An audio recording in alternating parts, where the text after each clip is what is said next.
مصطفى مصطفى منبع للصفا سيد الأنبياء مشعل في الوفا كان في عطفه لليتامى دفاع. وعلى آل سيدنا محمد وبارك وسلم صلاة وسلاما عليك يا رسول اللہ صلی اللہ تعالیٰ علیہ وسلم۔ اللہ سبحانہ و تعالیٰ کا بے انتہا فضل و کرم، اس کا کروڑ احسان ہے کہ پروردگار عالم نے ہمیں اپنے پیارے حبیب جناب محمد الرسول اللہ صلی اللہ علیہ وسلم کی امت میں پیدا فرمایا اور ہمیں آپ کا امتی ہونے کا فخر اور شرف عطا فرمایا۔ محترم حضرات، آج آپ حضرات کے سامنے انشاءاللہ سورہ ناس کے تعلق سے چند باتیں عرض کی جائیں گی۔ اللہ رب العزت کی بارگاہ میں دعا کریں اللہ تعالیٰ مجھے حق بولنے اور ہم تمام کو حق سمجھنے کی توفیق عطا فرمائیں۔ وما توفیقی الا باللہ علیہ توکلت و الیہ انیب۔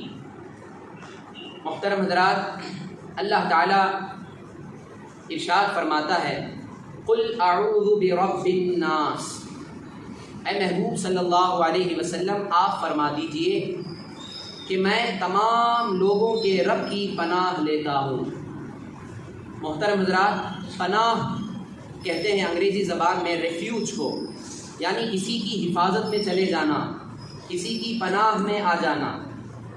ساری کائنات میں، ساری دنیا میں اگر ہمیں کسی کی پناہ لینی ہے، جو سب سے عظیم، سب سے مضبوط پناہ جو ہے وہ اللہ رب العزت کی پناہ ہے۔ اللہ رب العزت کی پناہ میں جو انسان آ گیا تو یقیناً وہ ہر ایک شر سے، ہر ایک تکلیف سے محفوظ اور معمون ہو جاتا ہے۔ اللہ تعالیٰ نے یہاں ارشاد فرمایا اے محبوب آپ فرما دیجئے کہ میں تمام لوگوں کے رب کی پناہ لیتا ہوں۔ اس آیت مبارکہ میں اللہ تعالیٰ نے اپنی صفت ربوبیت کی نسبت انسانوں کی طرف فرمائی۔ ویسے تو اللہ تعالیٰ ہر ایک مخلوق کا رب ہے، جتنی بھی مخلوقات ہیں، چاہے انسان ہو، حیوان ہو، جمادات ہو، نباتات ہوں، ہر ایک مخلوق کا خالق اللہ ہے، اور جس کا خالق اللہ ہے ہر اس چیز کا اللہ رب بھی ہے۔ ربوبیت یہ اللہ تعالیٰ کی صفت ہے۔ ربوبیت کسے کہتے ہیں کہ کسی ناقص چیز کو، کسی ایک کمزور چیز کو تھوڑا تھوڑا کر کے کمال تک پہنچا دینا، یہ ہے ربوبیت۔ یعنی کسی بھی چیز کو جو ناقص ہے، جو کمزور ہے، اس چیز کو تھوڑا تھوڑا کر کے اس کی صلاحیت کے مطابق، اس کی حیثیت کے مطابق اسے کمال تک پہنچا دینا، اسے ربوبیت کہا جاتا ہے۔ تو اللہ تبارک و تعالی کی شان ربوبیت، یہاں اس ربوبیت کو اللہ تعالیٰ انسانوں کے ساتھ ذکر فرمایا۔ اس کی ایک وجہ یہ ہے کہ اللہ تعالیٰ کی تمام مخلوقات میں، تمام کریشن میں سب سے افضل، سب سے اعلیٰ مخلوق وہ انسان ہے۔ انسان کو اشرف المخلوقات کہا جاتا ہے۔ اسی وجہ سے اللہ تعالیٰ نے یہاں اپنی ربوبیت کی نسبت، جو اپنی صفت کو ذکر فرمایا، وہ انسان کی طرف اللہ نے اس کا ذکر فرمایا، کیونکہ انسان اشرف المخلوقات ہے۔ تو اللہ تعالیٰ نے فرمایا قل اعوذ برب الناس، اے محبوب صلی اللہ علیہ وسلم آپ فرما دیجئے کہ میں تمام لوگوں کے رب کی پناہ لیتا ہوں۔ ملک الناس، جو تمام لوگوں کا بادشاہ ہے۔ یہاں اللہ کی دوسری صفت ہے کہ اللہ رب بھی ہے، اللہ مالک بھی ہے۔ اللہ تعالیٰ کی جو صفت ملکیت ہے، بادشاہت ہے، یقیناً دنیا میں بہت سے بادشاہ ہوئے، بہت سے بادشاہ ہوتے رہیں گے، بہت سے حکمران آتے رہیں گے، لیکن سب کا حکمران اللہ تعالیٰ ہے۔ حقیقت میں سب کا مالک، سب کا بادشاہ اللہ تعالیٰ ہے۔ اللہ تعالیٰ نے جسے چاہا اللہ نے بادشاہت عطا فرما دی۔ یہ بادشاہت جو اللہ نے انسان کو عطا فرمائی، یہ حقیقی بادشاہت نہیں، یہ مجازی بادشاہت ہے، یہ عارضی بادشاہت ہے، یہ چند دن کی بادشاہت ہے۔ لیکن اللہ تعالیٰ ایسا مالک ہے، ایسا بادشاہ ہے جو ہمیشہ ہمیشہ بادشاہت اس کے ساتھ لگی ہوئی ہے۔ تو محترم حضرات، اللہ تعالیٰ نے یہاں فرمایا ملک الناس، اللہ کی ذات کیا ہے؟ تمام لوگوں کا بادشاہ۔ پھر اللہ نے فرمایا الہ الناس، تمام لوگوں کا معبود۔ حقیقی معبود صرف اور صرف اللہ تعالیٰ کی ذات ہے، جس کی عبادت کی جائے حقیقت میں وہ اللہ ہی کی ذات ہے، اللہ ہی عبادت کا مستحق ہے۔ تو یہاں تین صفتیں اللہ کی ذکر ہوئی، ایک صفت ربوبیت، ایک صفت بادشاہت جسے ملکیت بھی کہا جاتا ہے، ایک صفت الوہیت۔ اللہ تعالیٰ کی یہاں تین صفتیں ذکر ہوئی۔ تین صفتوں کو ذکر کرنے کے بعد اللہ تعالیٰ نے جس شر سے ہمیں پناہ مانگنے کا حکم ارشاد فرما رہا ہے وہ شر ہے شیطان کا وسوسہ۔ شیطان کی شرارت سے اللہ کی پناہ میں آ جاؤ، شیطان کے وسوسے سے اللہ کی پناہ میں آ جاؤ۔ اس صورت میں اللہ تعالیٰ کی تین صفتیں ذکر ہوئی۔ پناہ کس سے مانگی گئی؟ صرف ایک چیز سے، وہ کیا ہے؟ شیطان کا وسوسہ۔ اور اس سے پہلے والی صورت میں، سورۃ الفلق میں، اللہ تعالیٰ کی ایک صفت ذکر ہوئی اور پناہ تین چیزوں سے مانگی گئی۔ وہ کیا کیا تھی؟ وَمِن شَرِّ غَاسِقٍ إِذَا وَقَبَ، سخت اندھیری رات کے شر سے جب وہ چھا جائے۔ وَمِن شَرِّ النَّفَّاثَاتِ فِي الْعُقَدِ، گروہ میں پھونکے مارنے والی عورتوں کی شر سے پناہ مانگی گئی۔ وَمِن شَرِّ حَاسِدٍ إِذَا حَسَدَ، جب کوئی حسد کرنے والا حسد کرے تو اس کے حسد کے شر سے پناہ مانگی گئی۔ تین چیزوں سے پناہ مانگی گئی، اللہ کی ایک صفت ذکر ہے۔ اب اس صورت میں ایک چیز سے پناہ مانگی گئی لیکن اللہ کی صفات کتنی بیان کی گئی ہیں؟ تین۔ معلوم یہ ہوا کہ سورہ فلق میں دنیاوی مصیبتوں سے پناہ مانگی گئی اور سورہ ناس میں دنیا اور آخرت کی تکلیفوں سے پناہ مانگی گئی، کیونکہ شیطان کا وسوسہ جب انسان پر غالب آ جائے، شیطان کا وسوسے کا جب انسان شکار ہو جاتا ہے تو انسان اسی وسوسے کی وجہ سے کبھی کفر بھی کر دیتا ہے، انسان کبھی اسلام سے پھر بھی جاتا ہے، انسان گناہوں میں ملوث بھی ہو جاتا ہے، انسان کے اندر منافقت بھی پیدا ہو جاتی ہے، یعنی انسان کئی طرح کی اللہ کی نافرمانیوں میں گر جاتا ہے، جس کی وجہ سے اس کی دنیا بھی برباد، آخرت بھی برباد۔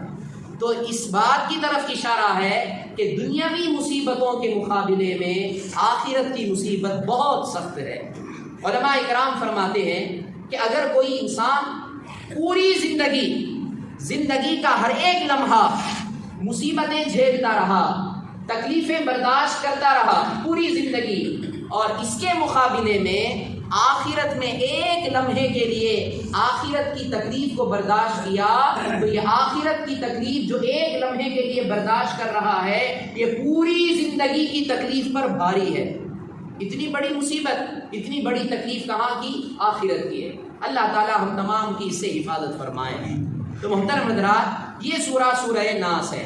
اس صورت میں اللہ تعالیٰ کی تین صفتیں ذکر ہوئی۔ قل اعوذ برب الناس، ملک الناس، الہ الناس۔ اے محبوب صلی اللہ علیہ وسلم، آپ فرما دیجئے کہ میں رب کی پناہ لیتا ہوں جو تمام لوگوں کا رب ہے، اس کی پناہ لیتا ہوں۔ ملک الناس جو تمام لوگوں کا بادشاہ ہے، الہ الناس جو تمام لوگوں کا معبود ہے۔ اب اس کے بعد اللہ تعالیٰ نے ارشاد فرمایا من شر الوسواس الخناس، بار بار وسوسے ڈالنے والے، چھپ جانے والے کی شر سے اللہ کی پناہ چاہتا ہوں۔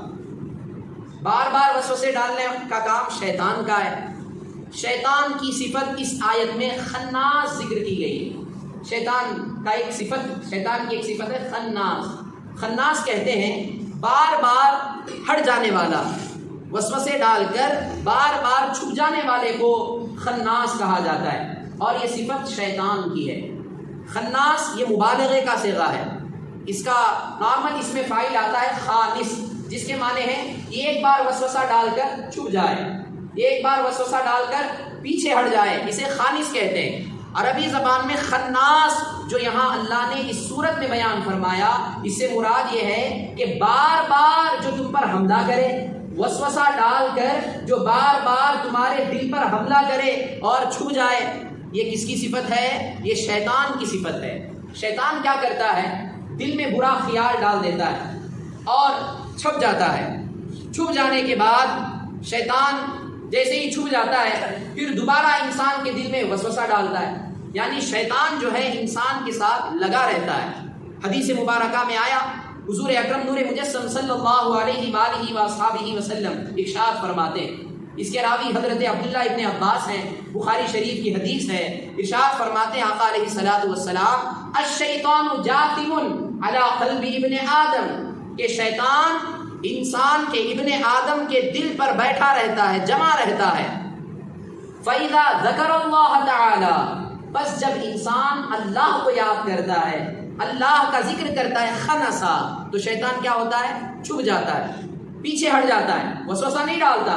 جیسے ہی اللہ کو یاد کیا، جیسے ہی اللہ کا ذکر کیا تو شیطان وسوسہ نہیں ڈالتا، شیطان پیچھے ہٹ جاتا ہے، شیطان اپنا وسوسہ نہیں ڈالتا۔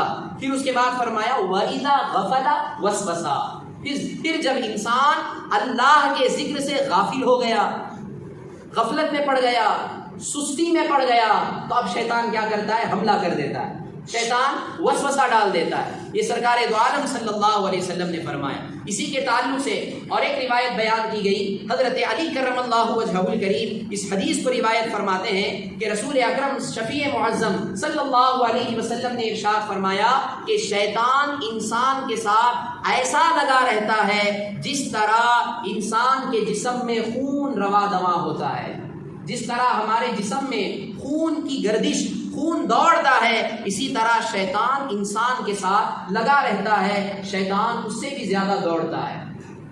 تو محترم حضرات، شیطان کا کام کیا ہے؟ وسوسہ ڈالنا، لیکن اللہ سبحانہ و تعالیٰ نے اس کی حفاظت کا طریقہ بھی ہمیں بتا دیا کہ جب شیطان تمہیں وسوسہ ڈالے تو اللہ کی پناہ چاہو تو فوراً شیطان کے وسوسے سے تم باز آ جاؤ گے، شیطان کے وسوسے سے بچ جاؤ گے۔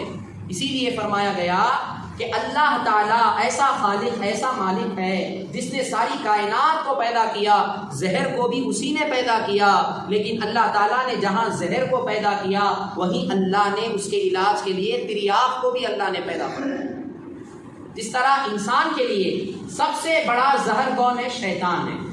تو شیطان جب اللہ نے پیدا فرمایا تو شیطان کے وسوسے سے، شیطان کے حملوں سے بچنے کے لیے بھی اللہ تعالیٰ نے اس کا علاج، اس کا تریاق اللہ نے بنایا۔ وہ کیا ہے؟ اللہ کی پناہ چاہنا، اللہ کو یاد کرنا۔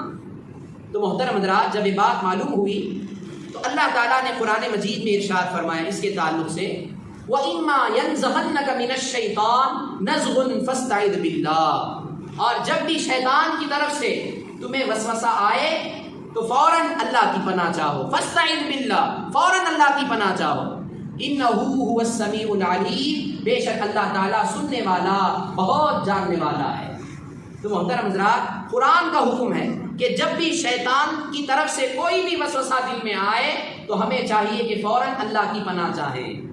اب جو ایمان والے ہوتے ہیں، جو تقویٰ والے ہوتے ہیں، ان کی شان کیا ہے؟ سنیں۔ گناہوں سے بچنے کے لیے، شیطان کے وسوسے سے بچنے کے لیے بہترین طریقہ ایمان والوں کے لیے اللہ تعالیٰ نے ارشاد فرمایا، ان الذین اتقوا اذا مسهم طائف من الشیطان تذکروا فاذا هم مبصرون، بے شک وہ لوگ جنہوں نے تقویٰ اختیار کیا، جو متقی ہیں، جب ان کے پاس شیطان کی طرف سے کوئی وسوسہ آتا ہے، شیطان کی طرف سے کوئی برا خیال آتا ہے تو فوراً کیا کرتے ہیں؟ تذکروا، وہ اللہ کو یاد کرتے ہیں، فَإِذَا هُمْ مُبْصِرُونَ، بس ان کی آنکھیں کھلی کی کھلی رہ جاتی ہیں، یعنی جیسے ہی اللہ کو یاد کیا شیطان کے وسوسے سے بچ گئے، شیطان کے حملے سے بچ گئے۔ تو شیطان کے وسوسے سے بچنے کا علاج کیا ہے؟ فوراً اللہ کو یاد کرنا، اللہ کی پناہ چاہنا، اللہ کی بارگاہ میں التجا کرنا کہ پروردگارا، یہ شیطان کی طرف سے میرے دل میں برا خیال آ رہا ہے، میں گناہوں کی طرف بڑھ رہا ہوں، پروردگارا اس شیطان کے وسوسے سے میری حفاظت فرما، پروردگارا مجھے اپنی پناہ میں لے لے۔ اس طرح اللہ کی بارگاہ میں گڑ گڑا کر دعا مانگیں گے، فوراً اللہ تعالیٰ اس گناہ سے ہماری حفاظت فرمائے گا۔ اور ایک بات یاد رکھیں، وسوسہ کسے کہتے ہیں؟ جو دل میں برا خیال پیدا ہو اسے وسوسہ کہا جاتا ہے، اور دل میں جو اچھا خیال پیدا ہو اسے الہام کہا جاتا ہے۔ برا خیال شیطان کی طرف سے، اچھا خیال اللہ تعالیٰ کی طرف سے ہوتا ہے فرشتوں کے ذریعے۔ جو بھی ہمارے دل میں نیک بات کا خیال آیا، جیسا کہ مثال کے طور پر عشاء کی اذان ہوئی، ہمارے دل میں خیال آیا کہ اب مجھے عشاء کی نماز کے لیے جانا ہے، اچھا خیال آیا۔ پھر مجھے درس میں بیٹھنا ہے، اچھا خیال آیا۔ اللہ اور اللہ کے رسول کی باتیں سننی، اچھا خیال آیا۔ یقیناً ہمارے دل میں خیال آیا ہے، لیکن یہ اچھا خیال اللہ کی طرف سے آتا ہے، اور فرشتوں کے ذریعے اللہ تعالیٰ اس خیال کو ہمارے دل میں ڈالتا ہے۔ اسے الہام کہا جاتا ہے، اس کو الہام کہتے ہیں۔ اور برا خیال آیا، عشاء کی اذان ہوئی، دل میں خیال آیا کہ چلو بعد میں پڑھ لیں گے، نماز بعد میں دیکھ لیں گے، اس طرح جھوٹ بول لیں گے، غیبت کر لیں گے، چغلی کر لیں گے، اس طرح برا خیال ذہن میں آیا تو یہ شیطان کی طرف سے وسوسہ ہے، تو اسے وسوسہ کہا جاتا ہے۔ اور ایک بات یہاں یہ بھی یاد رکھیں کہ جس انسان کو وسوسے زیادہ آتے ہیں، یعنی شیطان کی طرف سے برا خیال آتا ہے، یعنی گناہوں کا خیال آتا ہے، نیک کاموں کا خیال نہیں آتا، تو اس انسان کو یہ جان لینا چاہیے کہ میرا نفس امارہ جو ہے وہ میرے نفس مطمئنہ پر بھاری آ گیا۔ جیسا کہ انسان کے لیے نفس ہوتا ہے، ایک نفس مطمئنہ، ایک نفس امارہ، ایک نفس لوامہ۔ مختصر انداز میں سن لیں، نفس مطمئنہ کہتے ہیں کہ ایسا نفس جو ہمیں ہمیشہ نیک باتوں کا حکم دیتا ہے، نیک کاموں کی طرف لے کے جاتا ہے۔ نفس امارہ ایسا نفس جو ہمیں ہمیشہ برائی کی طرف لے کر جاتا ہے۔ نفس لوامہ ایسا نفس جو برا کام کرنے کے بعد ہمارے اوپر ملامت کرتا ہے کہ تو نے برا کام کیا، اب اس کے بعد تو اس گناہ سے معافی مانگ لے، یعنی ملامت کرتے ہوئے انسان نفس لوامہ، یعنی ایسا نفس جو انسان گناہ کرنے کے بعد پچھتاتا ہے، پھر اللہ کی بارگاہ میں اس کی معافی مانگتا ہے۔ یہ نفس کی 3 قسمیں ہوئی۔ تو نفس امارہ جو ہمارا ہے، برا نفس جو ہمیشہ ہمیں برائی کی طرف دعوت دیتا ہے، تو نفس امارہ اگر ہمارا نفس مطمئنہ سے بھاری ہے، نفس مطمئنہ پر غالب ہے، تو شیطان کا وسوسہ زیادہ آتا ہے۔ اگر ہمارا نفس مطمئنہ، یعنی ہم نے اپنے نفس کو ایسے ٹرین کیا، اپنے نفس کو ہم نے ایسا بنایا، ایسی ہم نے قربانی دی کہ ہمیشہ نیک کام میں لگے رہے، تو یقیناً وسوسے کم آتے ہیں، نیک خیالات زیادہ آتے ہیں۔ تو یہ ایک بہترین علاج ہے کہ وسوسوں کو کم کرنا ہے، برے خیالات کو ہمارے دل اور ذہن سے ہمیں نکالنا ہے، تو ہمیں اچھے کاموں میں زیادہ وقت بسر کرنا چاہیے، اچھے کاموں میں ہمیں اپنی زندگی کو لگا دینا چاہیے، اللہ کو راضی کرنے والے کاموں میں ہمیں اپنی زندگی کے اوقات کو لگا دینا چاہیے۔ جب یہ چیز ہمارے اندر آ جائے گی تو یقیناً وسوسوں سے، شیطانی خیالات سے ہم بچ جائیں گے۔ تو جب یہ بات معلوم ہوئی تو یاد رکھیں، شیطان یہ ہمارا سب سے بڑا دشمن ہے۔ شیطان کی طرف سے وسوسہ آتا ہے، شیطان ہمیں دیکھتا ہے، ہم شیطان کو نہیں دیکھتے۔ شیطان ہمیں دیکھتا ہے لیکن ہم شیطان کو نہیں دیکھتے۔ تو شیطان کیا ہوا؟ بڑا خبیث ہوا، بڑا ہمارا سخت دشمن، طاقتور دشمن ہوا۔ اب یہ طاقتور دشمن سے مقابلہ کرنے کے لیے شیطان سے زیادہ طاقتور والے رب کی طرف ہمیں پناہ لینی چاہیے کہ ایسا رب ہمارا طاقت والا ہے جو شیطان کو دیکھتا ہے، شیطان رب کو نہیں دیکھتا۔ شیطان ہمیں دیکھتا ہے، ہم شیطان کو نہیں دیکھتے، لیکن اللہ کی ذات ایسی ذات ہے کہ اللہ شیطان کا خالق ہے، تو اللہ شیطان کو دیکھتا ہے، شیطان اللہ کو نہیں دیکھتا۔ تو طاقت والے رب کی جب ہم پناہ چاہیں گے تو یقیناً جو ہمارا طاقتور دشمن شیطان ہے، ضرور ہم اس سے بچ جائیں گے۔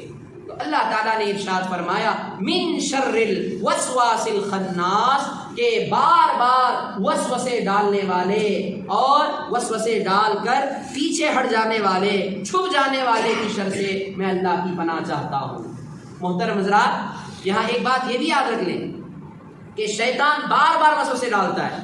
ایک وسوسہ ڈالا، ہم نے اس کے وسوسے کو ناکام کر دیا، یعنی اللہ کو یاد کر لیا، اب وہ شیطان پیچھے ہٹ گیا، پھر وہ طاق میں لگا رہتا ہے کہ جب بھی یہ انسان، یہ بندہ اللہ کے ذکر سے غافل ہو تو میں دوبارہ اس پر حملہ کروں۔ اسی لیے اس کو خناس کہا گیا، یعنی بار بار مرتے دم تک شیطان ہمارے پیچھے لگا رہے گا، شیطان کا وسوسہ مرتے دم تک لگا رہے گا۔ شیطان کا وسوسہ ختم ہونے والی چیز نہیں ہے۔ شیطان کا وسوسہ انسان کا جب نزاع کا وقت آتا ہے، مرنے کا وقت جب قریب آتا ہے، اس وقت بھی شیطان حملہ کرتا ہے۔ ہم نے زندگی بھر نیک اعمال کیے، زندگی بھر اللہ کو راضی کرنے والے کام کیے، لیکن جب ہمارا آخری وقت آتا ہے، اللہ کرے اس وقت بھی اللہ ہمیں شیطان کے وسوسوں سے محفوظ فرمائے، کیونکہ آخری وقت انسان کی نجات کا بڑا اہم وقت ہوتا ہے۔ آخری وقت جب ہمارا ہوتا ہے، جب ہماری نزا کا وقت ہو، موت کا وقت قریب ہو، تو وہ وقت بڑا اہم ہوتا ہے۔ اس وقت اگر ہم بچ گئے شیطان کے وسوسے سے، شیطان کے حملے سے بچ گئے، تو یقیناً اس کے بعد کی منزلوں میں ہمارے لیے نجات ہی نجات ہے، مغفرت ہی مغفرت ہے، کامیابی ہی کامیابی ہے۔ تو محترم حضرات، اسی لیے جب عادت ہوگی زندگی میں، جب ہم عادت بنائیں گے شیطان کے وسوسوں سے کو کچلنے کی، شیطان کے وسوسوں سے محفوظ رہنے کی عادت بنائیں گے، تو یہ عادت مرتے وقت بھی ہمیں کام آئے گی۔ تو محترم حضرات، جب یہ بات معلوم ہوئی کہ کیا بیان کیا اللہ تعالیٰ نے، من شر الوسواس الخناس، کہ بار بار وسوسے ڈالنے والے اور چھپ جانے والے کی شر سے میں اللہ کی پناہ چاہتا ہوں۔ محترم حضرات، اس کے ضمن میں ایک بات، ایک حدیث مبارکہ سماعت فرما لیں کہ گناہ، جب انسان گناہ کا ارادہ کرتا ہے، شیطان کا وسوسہ دل میں آیا، وسوسہ کام کر گیا، اب انسان کیا کرتا ہے؟ سب سے پہلے گناہ کا ارادہ کرتا ہے۔ گناہ کا ارادہ کرنے کے بعد انسان جو ہے گناہ کرتا ہے۔ حضور اکرم نور مجسم صلی اللہ علیہ وآلہ وآصحابہ وسلم ارشاد فرماتے ہیں، بخاری شریف کی حدیث ہے، یہ حدیث قدسی ہے۔ حدیث قدسی اس حدیث کو کہتے ہیں کہ حضور اس حدیث کے راوی ہیں، اور حدیث میں جو بھی الفاظ ہیں، حدیث کا جو بھی مفہوم ہے، یہ اللہ تعالیٰ کا بیان کرتا ہے، یعنی اللہ نے اس حدیث کو حضور پر وحی فرمائی اور حضور نے اس کو اپنی زبان سے بیان فرمایا۔ اس حدیث کو حدیث قدسی کہا جاتا ہے۔ حضور اکرم نور مجسم صلی اللہ علیہ وسلم ارشاد فرماتے ہیں، یقول اللہ عز وجل اذا اراد عبدی، اللہ عز وجل ارشاد فرماتا ہے کہ جب میرا بندہ ارادہ کرے، کس چیز کا ارادہ؟ ان یعمل سیئۃ، کسی برے عمل کا ارادہ کرے، کسی گناہ کا ارادہ کرے، کسی برے کام کا ارادہ کرے، فلا تکتبوها علیہ حتی یعملها، اللہ تعالیٰ فرشتوں کو حکم دیتا ہے کہ میرے بندے نے گناہ کا ارادہ کیا، لیکن اے فرشتوں تم اس کو اس پر نہ لکھنا جب تک کہ وہ اس پر عمل نہ کر لے۔ یعنی ارادہ ہم نے کیا، ابھی گناہ کیا نہیں، گناہ کو ہم نے اپنے ہاتھوں سے یا اپنے جسم کے کسی اعضاء سے کیا نہیں، صرف ارادہ کیا دل میں، تو اللہ تعالیٰ فرشتوں کو حکم دیتا ہے کہ اے فرشتوں میرے اس بندے پر اس گناہ کو نہ لکھنا جب تک کہ وہ اس پر عمل نہ کر لے، جب تک گناہ نہ کر لے تم ہرگز گناہ نہ لکھنا۔ پھر اس کے بعد فرماتے ہیں فَإِنْ عَمِلَهَا فَاكْتُبُوهَا بِمِثْلِهَا، بس جب اگر وہ گناہ کر لے، ارادہ کرنے کے بعد گناہ کر لیا، تو اے فرشتوں اب اسی کے مثل گناہ لکھنا، یعنی جتنا اس نے گناہ کیا اتنا ہی لکھنا، اتنا ہی گناہ لکھنا۔ پھر اس کے بعد رسول اکرم صلی اللہ علیہ وسلم نے فرمایا وَإِن تَرَكَهَا مِنْ أَجَلِي، میرے بندے نے گناہ کا ارادہ کرنے کے بعد میری رضا کے لیے، اللہ فرماتا ہے میری خوشی کے لیے ارادہ کرنے کے باوجود بھی گناہ کو چھوڑ دیا، کیا نہیں، ارادہ تو کیا، ارادہ کرنے کے بعد گناہ کیا نہیں، چھوڑ دیا اس کو، تو اے فرشتوں فَاكْتُبُوهَا لَهُ حَسَنَةً، تو اے فرشتوں میری رضا کے لیے جو اس نے گناہ کا ارادہ کرنے کے باوجود بھی گناہ نہیں کیا، تو میری رضا کی وجہ سے اس نے ایسا عمل کیا، تو اے فرشتوں اس کی وجہ سے اسے ایک نیکی کا ثواب دے دو، ایک نیکی لکھ دو، کیونکہ گناہ کا ارادہ کیا، اللہ کا خوف دل میں آ گیا، اللہ کی یاد آ گئی، اللہ تعالیٰ کے خوف سے اس کا دل لبریز ہو گیا، تو اے فرشتوں اب گناہ لکھنا نہیں، تم اس گناہ کے ارادے کو ترک کرنے کی وجہ سے میری رضا کی خاطر جو اس نے ایسا کام کیا تو تم اسے ایک نیکی لکھ دینا۔ پھر اس کے بعد فرمایا گیا وَإِنْ أَرَادَ أَنْ يَعْمَلَ حَسَنَةً، بس اگر کوئی میرا بندہ نیک عمل کا ارادہ کرے، یہاں اوپر کیا ذکر ہوا؟ برے عمل، گناہ کا ارادہ کرنے، اب یہاں ہے کہ اگر کوئی انسان نیک کام کا ارادہ کرے، اچھائی کا ارادہ کرے، فَلَمْ يَعْمَلْهَا فَاكْتُبُوهَا لَهُ حَسَنَةً، ارادہ کیا نیک کام کا، کیا نہیں، ابھی اس نیک کام کو سر انجام نہیں دیا، تو اے فرشتوں اس کے لیے تب بھی ایک نیکی لکھ دینا، کیونکہ نیکی کا ارادہ کرنا بھی نیکی ہے، نیکی کا ارادہ بھی اگر کوئی کرتا ہے تو اللہ تعالیٰ اس کا ثواب ہمیں عطا فرماتا ہے۔ پھر اس کے بعد فَإِنْ عَمِلَهَا فَاكْتُبُوهَا لَهُ بِعَشْرِ أَمْثَالِهَا إِلَى 700۔ بس اگر نیکی کا ارادہ کرنے کے بعد اس نے اس پر عمل بھی کر لیا، یعنی اس کو نیکی کو کر بھی لیا، تو اے فرشتوں اس کے لیے اس کا 10 گنا سے لے کر 700 گنا تک اس کا اجر لکھ دینا۔ تو محترم حضرات، معلوم یہ ہوا کہ وسوسہ دل میں آتا ہے، گناہ کا خیال دل میں آتا ہے، خیال آتے ہی جب ہم اپنے رب کو یاد کرتے ہیں، جب اپنے خالق کو یاد کرتے ہیں، جب ہم اپنے مالک کو یاد کرتے ہیں، جب ہم اپنے معبود کو یاد کرتے ہیں، تو یاد کرتے ہی گناہ کا خیال دل سے چلا جاتا ہے، تو اللہ تعالیٰ اس پر بھی ہمیں اجر عطا فرماتا ہے۔ تو یقیناً گناہ سے بچنے کے لیے، وسوسے سے بچنے کے لیے، شیطان کے حملوں سے بچنے کے لیے ہمیں چاہیے کہ ہم فوراً اللہ کی پناہ میں آ جائیں۔ اے اللہ، میں تیری پناہ چاہتا ہوں من شر الوسواس الخناس، کہ بار بار وسوسے ڈالنے والے اور وسوسے ڈال کر پیچھے ہٹ جانے والے کے شر سے میں اللہ کی پناہ چاہتا ہوں۔ پھر اس کے بعد اللہ تعالیٰ نے فرمایا الذی یوسوس فی صدور الناس، وہ جو لوگوں کے دلوں میں وسوسے ڈالتا ہے، وہ جو لوگوں کے دلوں میں وسوسے ڈالتا ہے۔ حضرات، شیطان جو ہے زبان اور آواز سے نہیں بہکاتا، شیطان جو ہے وہ ڈائریکٹ دل پر حملہ کرتا ہے۔ شیطان کا حملہ کہاں ہوتا ہے؟ ڈائریکٹ دل پر ہوتا ہے، براہ راست دل میں اثر ڈالتا ہے، بری چیز کو وہ اچھی چیز کر کے دکھاتا ہے۔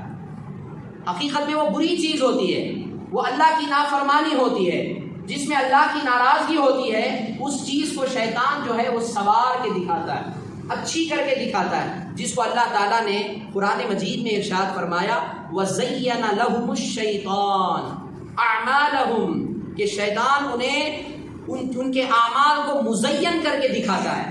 مزین مانے سوار کے، آراستہ کر کے۔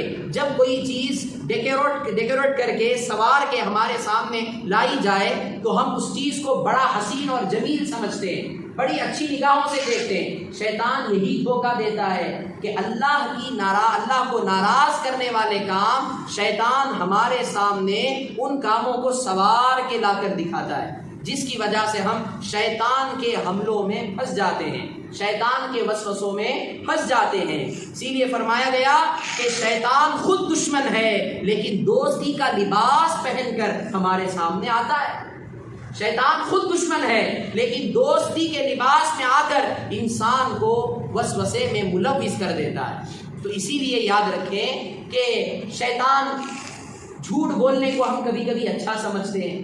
یہ کیا ہوتا ہے کہ چلو بھی جھوٹ بول دیں گے، نامحرم کو دیکھ لیں گے، کوئی اجنبی عورت سامنے آ گئی، چلو آنکھوں سے زنا کر لیں گے، اسی طرح رشوت لے لیں گے، یہ بھی شیطان کی طرف سے وسوسہ ہے، اسی طرح چلو غیبت کر لیں گے، پیٹھ پیچھے کسی کی برائی کر لیں گے، اسی طرح نماز آج چھوڑ دیں گے، کوئی بات نہیں کل پڑھ لیں گے، اسی طرح روزوں کا مسئلہ آیا، یہ رمضان نہیں آئندہ رمضان ہم روزے رکھ لیں گے، اسی طرح ایسی مثالیں بہت ساری ہیں۔ چلو بھی آج حرام کما لیں گے، جب بڑے ہو جائیں گے، بوڑھے ہو جائیں گے، تب اللہ سے معافی مانگ لیں گے۔ اسی طرح ایسے اکثر و بیشتر خیالات آج ہمارے ذہن میں ہیں جو ہم کرتے آ رہے ہیں، لیکن خدا را یاد رکھیں یہ کام جو اللہ کو ناراض کرنے والے ہیں، یہ شیطان ہمارے نظروں میں ان کاموں کو مزین کر کے دکھا رہا ہے، جس کی وجہ سے ہم ان کاموں کو اچھا سمجھ رہے ہیں، لیکن حقیقت میں یہ کام کون سے ہیں؟ اللہ کو ناراض کرنے والے کام۔ اسی لیے فرمایا گیا الذی یوسوس فی صدور الناس، کہ شیطان کی صفت یہ ہے کہ وہ تمہیں زبان سے بہکاتا نہیں ہے، وہ تمہیں آواز سے نہیں بہکاتا، وہ ڈائریکٹ تمہارے دل پر حملہ کرتا ہے۔ شیطان کیا کرتا ہے؟ دل پر حملہ کرتا ہے۔ اسی لیے اپنے دل کو اللہ کی یاد اور رسول اکرم صلی اللہ علیہ وسلم کی محبت میں ہمیشہ لبریز رکھنا چاہیے، کیونکہ جب ہمارے دل خدا کے نور سے، خدا کی معرفت سے منور ہوں گے اور ہمارے اس دل میں رسول کائنات صلی اللہ علیہ وسلم کی سچی عقیدت اور محبت بس جائے گی، ہمارے دل میں جاگزی ہو جائے گی، یقیناً شیطان کا حملہ اس دل پر نہیں ہوتا، اثر نہیں کرتا۔ تو محترم حضرات، جب یہ بات معلوم ہوئی تو اللہ تعالیٰ نے آخر میں ارشاد فرمایا من الجنۃ والناس، جنوں اور انسان کے شیاطین سے میں اللہ کی پناہ چاہتا ہوں۔ شیاطین جو ہوتے ہیں وہ شیاطین الجن بھی ہوتے ہیں، شیاطین الانس بھی ہوتے ہیں، یعنی شیطان دو طرح کے، ایک وہ ہے جو ہمارے دل پہ حملہ کرتا ہے، شیطان۔ اس کے تعلق سے دو باتیں مفسرین بیان فرماتے ہیں کہ شیطان اپنے گروپ کو دو گروپس میں تقسیم کرتا ہے، اپنی ذریت کو، اپنی اولاد کو دو گروپ میں تقسیم کر دیتا ہے۔ ایک گروپ جنوں میں جا کر انہیں وسوسہ ڈالتا ہے، ایک گروپ انسانوں میں آ کر وسوسہ ڈالتا ہے۔ اس کی اور ایک تفسیر یہ بیان کی گئی کہ شیطان جو ہے وہ جنات کی شکل بھی اختیار کر کے ہمیں نظر نہیں آتا، وسوسے ڈالتا ہے۔ کبھی کبھار انسان کی شکل میں آ کر بھی شیطان وسوسے ڈالتا ہے، جیسا کہ انسان کا لباس ہے۔ انسان آتا ہے بڑا ناصح بن کر، نصیحت کرنے والا بن کر آتا ہے، آ کر بدعقیدگی کی باتیں بتاتا ہے، نماز چھوڑنے کی باتیں بتاتا ہے، رسول اللہ سے بغض رکھنے کی باتیں بتاتا ہے، اور ایسی کئی باتیں، انسان وہ باتیں جو اللہ کو ناراض کرنے والی ہیں، جیسے نماز چھوڑ دینا، غیبت کر دینا، چغلی کھا لینا۔ کوئی انسان آ کر آپ سے کہے ارے بھئی آج نماز نہیں پڑھ لے، چلو کل پڑھ لیں گے۔ کوئی آ کر کے آج جھوٹ بول لو، کوئی بات نہیں۔ یہ انسان کہہ رہا ہوتا ہے بظاہر، لیکن حقیقت میں اس کے اندر سے شیطان کہہ رہا ہوتا ہے۔ یہ شیاطین الانس ہے، یہ انسانوں کا شیطان ہے، کہ اس سے بھی ہمیں بچنا چاہیے کہ شیطان کی طرف سے وسوسہ ضرور ہوتا ہے، لیکن کبھی کبھار انسان کی شکل میں آ کر، یعنی کوئی صاحب آئے، آ کر میرے پاس کہنے لگے حضرت نماز نہیں پڑھنا، آپ جھوٹ بول دیں، آپ رشوت دے لیں، آپ سود کھا لیں۔ یہ انسان کہہ رہا ہوتا ہے، لیکن حقیقت میں وہ شیطان کا وسوسے کا حملہ اس کے اندر جاگزی ہو کر اس کی وجہ سے وہ ہمیں اس شیطان کے وسوسے میں ملوث کرنا چاہتا ہے۔ اس سے بھی ہمیں بچنا چاہیے۔ تو شیاطین الجن بھی ہوتے ہیں، شیاطین الانس بھی ہوتے ہیں۔ من الجنۃ والناس، کہ جنوں اور انسانوں کے شیاطین سے میں اللہ کی پناہ چاہتا ہوں۔ محترم حضرات، اس مبارک صورت میں اللہ تبارک و تعالیٰ نے تمام شیاطین کے وسوسے سے پناہ مانگنے کا حکم ارشاد فرمایا۔ پہلی والی صورت میں تمام مخلوقات کی شر سے پناہ مانگی گئی، سورہ فلق میں۔ سورہ ناس میں وسوسے ڈالنے والے شیاطین کے شر سے پناہ مانگی گئی۔ گویا یہ بیان کیا گیا کہ سورہ فلق میں جس چیز سے پناہ مانگی گئی ہے وہ دنیاوی مصیبتیں ہیں، اور سورہ ناس میں جس چیز سے پناہ مانگی گئی ہے وہ دنیاوی مصیبتیں بھی ہیں اور آخرت کی مصیبتیں بھی ہیں۔ دونوں مصیبتیں اس میں ہیں۔ جس میں آخرت کا نقصان زیادہ ہے، اس صورت میں انہی چیزوں سے ہمیں پناہ مانگنے کا حکم دیا گیا۔ محترم حضرات، اب اس صورت میں اللہ تعالیٰ کی آخری بات ہے، 3 صفتوں کا ذکر ہوا۔ ایک صفت ربوبیت، دوسری صفت ملکیت، اللہ کی بادشاہت، تیسری صفت الوہیت۔ 3 صفتوں کا ذکر ہوا۔ علماء اکرام بیان فرماتے ہیں، مفسرین، کہ انسان کے بھی 3 دور ہوتے ہیں۔ ایک بچپن کا دور ہے، ایک جوانی کا دور، ایک بڑھاپے کا دور۔ انسان جب بچپن گزارتا ہے، جب اس کا بچپنا رہتا ہے، تو انسان کیا کرتا ہے؟ صرف پرورش پاتا ہے۔ یعنی اللہ تعالیٰ کی صفت ربوبیت جو ہے، یعنی انسان کو پالنا، انسان کی پرورش کرنا۔ اللہ تعالیٰ اپنے فضل و کرم سے اللہ تعالیٰ ہر ایک انسان کو پالتا ہے، تو یہ بچپن کی حالت ہے انسان کی۔ اسی لیے سب سے پہلے یہاں اللہ کی صفت ربوبیت کا ذکر ہوا۔ دوسری صفت ملکیت، بادشاہت، کہ جب انسان جوانی میں پہنچتا ہے تو انسان بھی بڑا سرکش ہو جاتا ہے۔ بہت سے انسان بے راہ روی اختیار کرتے ہیں، بہت سے کام ایسے کرتے ہیں، من مانی کے کام کرتے ہیں، جس کی وجہ سے اس وقت اس پر قانونی گرفت کی ضرورت ہوتی ہے، اور کسی بادشاہ کی پکڑ کی ضرورت ہوتی ہے۔ تو اسی لیے اللہ نے فرمایا ملک الناس، کہ اللہ تعالیٰ تمام لوگوں کا بادشاہ ہے۔ یہ ہے جوانی میں بے راہ روی اختیار نہ کرو۔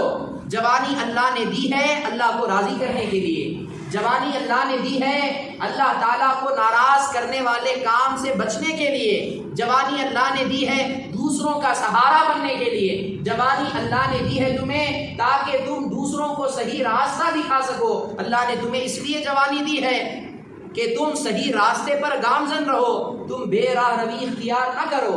اسی لیے کیونکہ اللہ تعالیٰ مالک ہے، اللہ مالک حقیقی ہے، اللہ پکڑ فرمانے والا ہے۔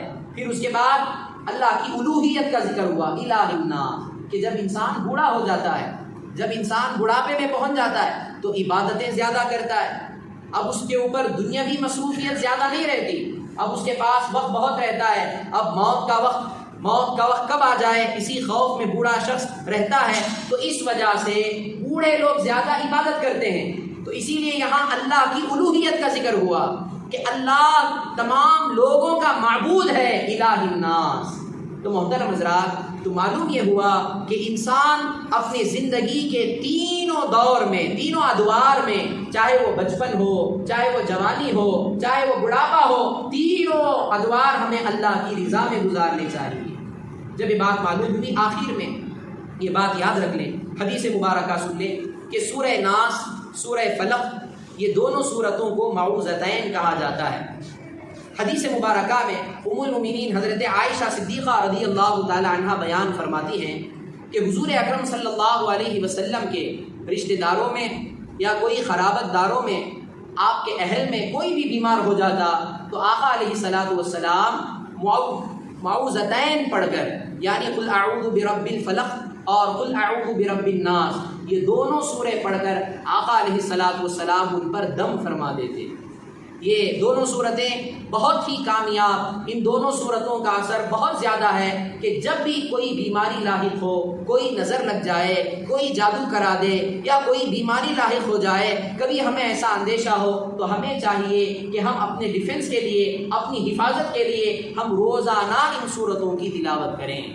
جیسا کہ حدیث مبارکہ میں ام المؤمنین حضرت عائشہ صدیقہ رضی اللہ تعالی عنہ بیان فرماتی ہیں، بخاری شریف کی حدیث ہے، کتاب فضائل القرآن باب فضل المعوذات میں یہ حدیث بیان کی گئی۔ ام المؤمنین حضرت عائشہ صدیقہ رضی اللہ عنہ فرماتی ہیں کہ کان اذا آوى الى فراشہ، یعنی جب رسول کائنات صلی اللہ علیہ وسلم ہر رات جب اپنے بستر پر آتے، جب آپ اپنے بستر پر تشریف لاتے، کل لیلۃ، ہر رات، جمع کفئی، آقا علیہ الصلوۃ والسلام اپنی دونوں ہتھیلیوں کو آپ جمع فرماتے، جمع فرمانے کے بعد ثم نفث فیہما، پھر اس کے بعد آقا علیہ الصلوۃ والسلام ان دونوں ہتھیلیوں میں دم فرماتے، پھونکتے، پھر اس کے بعد فرمایا گیا وقرأ فیہما قل هو اللہ احد وقل اعوذ برب الفلق وقل اعوذ برب الناس۔ اس کے بعد آقا علیہ الصلوۃ والسلام دم فرمانے کے بعد ان تینوں سورتوں کو پڑھ دیں، قل هو اللہ احد، قل اعوذ برب الفلق اور قل اعوذ برب الناس، پڑھ کر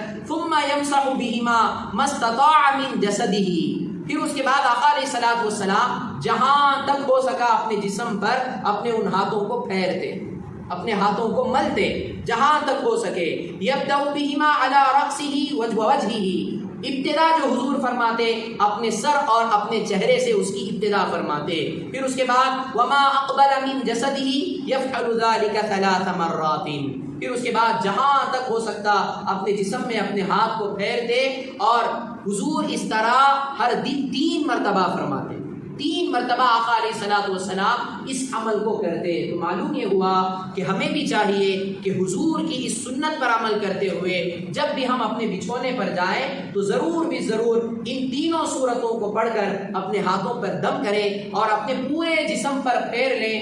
یقیناً اللہ کی ذات سے امید رکھیں، جب ہم اس پر عمل کریں گے یقیناً جادو وغیرہ سے، بد نظری سے، ہر ایک قسم کے مصیبتوں سے اللہ تعالیٰ ہماری حفاظت ضرور فرمائے گا۔